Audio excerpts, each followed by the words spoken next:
বাংলাদেশের সর্বশেষ গুরুত্বপূর্ণ আপডেট সংবাদে আপনাকে স্বাগত। শুরুতেই সংবাদ শিরোনাম, পরে বিস্তারিত। শুরুতেই জানাবো, ফিলিস্তিনের প্রতি বাংলাদেশের দৃঢ় সমর্থন পুনর্ব্যক্ত। ফিলিস্তিনের প্রতি বাংলাদেশের দৃঢ় সমর্থনের কথা পুনর্ব্যক্ত করেছেন প্রধান উপদেষ্টা ডক্টর মোহাম্মদ ইউনূস। ফিলিস্তিনি জনগণের অবিচ্ছেদ্য অধিকার বিষয়ক জাতিসংঘ কমিটি প্রবর্তিত ফিলিস্তিনি জনগণের প্রতি সংহতি দিবস আজ। ডক্টর মোহাম্মদ ইউনূস তার বাণীতে পূর্ব জেরুজালেমকে রাজধানী করে ১৯৬৭ সালের পূর্ববর্তী সীমান্তের ভিত্তিতে স্বাধীন সার্বভৌম ফিলিস্তিন রাষ্ট্র গঠনের আহ্বান জানান। এরপর জানাবো, হাসিনা, তারিক বেনজির এবং আজিজদের বিরুদ্ধে ট্রাইব্যুনালে অভিযোগ হেফাজতের। সাবেক প্রধানমন্ত্রী শেখ হাসিনা, সাবেক পুলিশ প্রধান বেনজির আহমেদ, সাবেক সেনাপ্রধান আজিজ আহমেদ ও তারিক আহমেদ সিদ্দিকী সহ ৪৪ জনের বিরুদ্ধে অভিযোগ দায়ের করা হয়েছে। ২০১৩ সালের ৫ই মে রাজধানীর মতিঝিলে শাপলা চত্বরে হেফাজতে ইসলামের সমাবেশে গণহত্যার ঘটনায় এই অভিযোগ করা হয়। এবারে জানাবো, বাংলাদেশের সঙ্গে আলোচনা করতে ভারতের প্রতি অনুরোধ ইসকনের। সনাতনী জাগরণ জোটের মুখপাত্র ও পুণ্ডরিক ধামের অধ্যক্ষ চিন্ময় কৃষ্ণ দাসকে আটকের বিষয়ে ভারতের হস্তক্ষেপ চেয়ে এবার বিবৃতি দিয়েছে international society for Krishna consciousness ISKCON. এবারে জানাবো, ছাত্রদের উপর কঠোর হতে চায় না সরকার, বললেন স্বরাষ্ট্র উপদেষ্টা।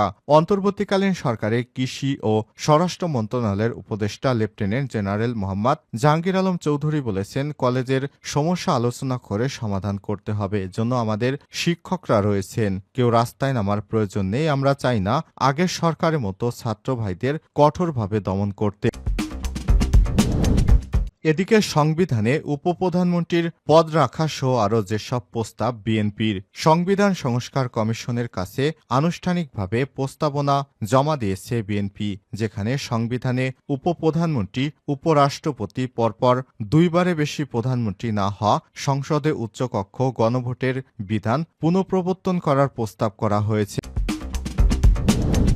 এবং সর্বশেষ জানাবো, বিক্ষোভে উত্তাল পাকিস্তান, ৪ নিরাপত্তা সদস্য সহ নিহত ৬। সাবেক প্রধানমন্ত্রী ইমরান খানের মুক্তি ও বর্তমান সরকারের পদত্যাগের দাবিতে পাকিস্তান তেহরিকি ইনসাফ পিটিআইর ডাকা ইসলামাবাদমুখী জনস্রোতে উত্তাল পাকিস্তান। বিক্ষোভ মিছিলে কার্যত অবরুদ্ধ হয়ে পড়েছে দেশটির রাজধানী ইসলামাবাদ। এই সংঘর্ষে এখন পর্যন্ত দেশটিতে ৬ জন নিহত হওয়ার খবর পাওয়া গেছে। আজ নিরাপত্তা বাহিনীর সঙ্গে পিটিআই নেতাকর্মীদের দফায় দফায় সংঘর্ষের ঘটনা ঘটে। প্রিয় দর্শক, এতক্ষণ শুনছিলেন সংবাদ শিরোনাম, এবারে বিস্তারিত। তবে তার আগে বন্ধুরা, অনুরোধ থাকবে এই সংবাদটিতে একটি লাইক দিন। এই চ্যানেলে আপনি নতুন হয়ে থাকলে আমাদের সংবাদটি দেখতে দেখতে চ্যানেলটি সাবস্ক্রাইব করে রাখুন। কমেন্ট করে আপনার মূল্যবান মতামত জানিয়ে দিন বন্ধুরা, আপনি বিশ্বের কোন দেশ থেকে বা বাংলাদেশের কোন স্থান থেকে আমাদের সংবাদটি দেখছেন এবং শুনছেন। আর বন্ধুরা, সংবাদটিতে লাইক দিয়ে আমাদের সঙ্গেই থাকুন। এবারে বিস্তারিত। ফিলিস্তিনের প্রতি বাংলাদেশের দৃঢ় সমর্থন পুনর্ব্যক্ত। ফিলিস্তিনের প্রতি বাংলাদেশের দৃঢ় সমর্থনের কথা পুনর্ব্যক্ত করেছেন প্রধান উপদেষ্টা ডক্টর মোহাম্মদ ইউনূস। ফিলিস্তিনি জনগণের অবিচ্ছেদ্য অধিকার বিষয়ক জাতিসংঘ কমিটি প্রবর্তিত ফিলিস্তিন জনগণের প্রতি সংহতি দিবস আজ। ডক্টর মোহাম্মদ ইউনূস তার বাণীতে পূর্ব জেরুজালেমকে রাজধানী করে ১৯৬৭ সালে পূর্ববর্তী সীমান্তের ভিত্তিতে স্বাধীন সার্বভৌমত্ব ফিলিস্তিন রাষ্ট্র প্রতিষ্ঠার আহ্বান জানান। গাজায় নিরীহ মানুষ, বিশেষ করে নারী ও শিশুদের রক্ষায় অবিলম্বে যুদ্ধবিরতির উপর গুরুত্ব দেন তিনি। যেহেতু আন্তর্জাতিক বিচার আদালত আইসিজে পরামর্শমূলক মতামতে ফিলিস্তিনের ভূখণ্ড ইসরায়েলের দখলকে অবৈধ ঘোষণা করা হয়েছে, তাই ফিলিস্তিনের বিরুদ্ধে সংগঠিত নৃশংসতার জন্য জবাবদিহির আহ্বান জানান অধ্যাপক ডক্টর মোহাম্মদ ইউনূস। বাংলাদেশ ফিলিস্তিনি জনগণের প্রতি সংহতি জানিয়ে তাদের ন্যায় বিচার, স্বাধীনতা ও মর্যাদার জন্য ন্যায্য সংগ্রামকে অব্যাহতভাবে সমর্থন দিয়ে যাচ্ছে বলে জানান ডক্টর মোহাম্মদ ইউনূস। হাসিনা, তারিক বেনজির আজিজের বিরুদ্ধে ট্রাইব্যুনালে অভিযোগ হেফাজতের। সাবেক প্রধানমন্ত্রী শেখ হাসিনা, সাবেক পুলিশ প্রধান বেনজির আহমেদ, সাবেক সেনাপ্রধান আজিজ আহমেদ এবং তারিক আহমেদ সিদ্দিকী সহ ৪৪ জনের বিরুদ্ধে অভিযোগ দায়ের করা হয়েছে। ২০১৩ সালের ৫ই মে রাজধানীর মতিঝিলে শাপলা চত্বরে হেফাজত ইসলামের সমাবেশে গণহত্যার ঘটনায় এই অভিযোগ দায়ের করা হয়েছে। আজ মঙ্গলবার আন্তর্জাতিক অপরাধ ট্রাইব্যুনালের চিফ প্রসিকিউটর বরাবর এই অভিযোগ দায়ের করেন হেফাজতে ইসলামের নেতা জুনায়েদ আল হাবিব। এর আগে মুফতি হারুন ইজহারের পক্ষে ট্রাইব্যুনালে আরেকটি অভিযোগ করা হয়। সেখানে শেখ হাসিনা, আওয়ামী লীগের সাধারণ সম্পাদক ওবায়দুল কাদের, সাবেক মন্ত্রী রাশেদ খান মেনন, ঢাকা দক্ষিণ সিটি কর্পোরেশনের সাবেক মেয়র শেখ ফজলে নূর তাপস, সাবেক মন্ত্রী হাসান মাহমুদ, সাবেক এমপি হাজী সেলিম, সাবেক প্রধানমন্ত্রীর উপদেষ্টা সালমান এফ রহমান, নারায়ণগঞ্জের সাবেক এমপি শামীম ওসমান, সাবেক প্রধানমন্ত্রীর উপদেষ্টা তারিক আহমেদ সিদ্দিক, সাবেক IGP A K M Shahidul Haque, সাবেক আইজিপি বেনজির আহমেদ, র্যাবের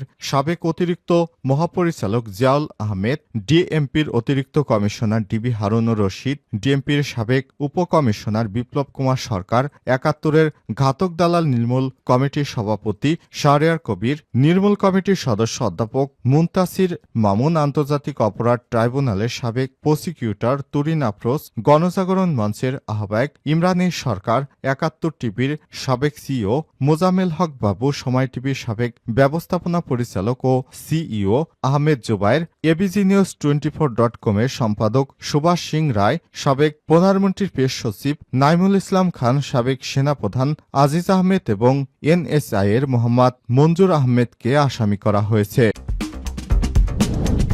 সংবিধানে উপপ্রধানমন্ত্রী পদ রাখা সহ আরও যেসব প্রস্তাব বিএনপির সংবিধান সংস্কার কমিশনের কাছে আনুষ্ঠানিকভাবে প্রস্তাবনা জমা দিয়েছে বিএনপি, যেখানে সংবিধানে উপপ্রধানমন্ত্রী, উপরাষ্ট্রপতি পরপর দুইবারে বেশি প্রধানমন্ত্রী না হওয়া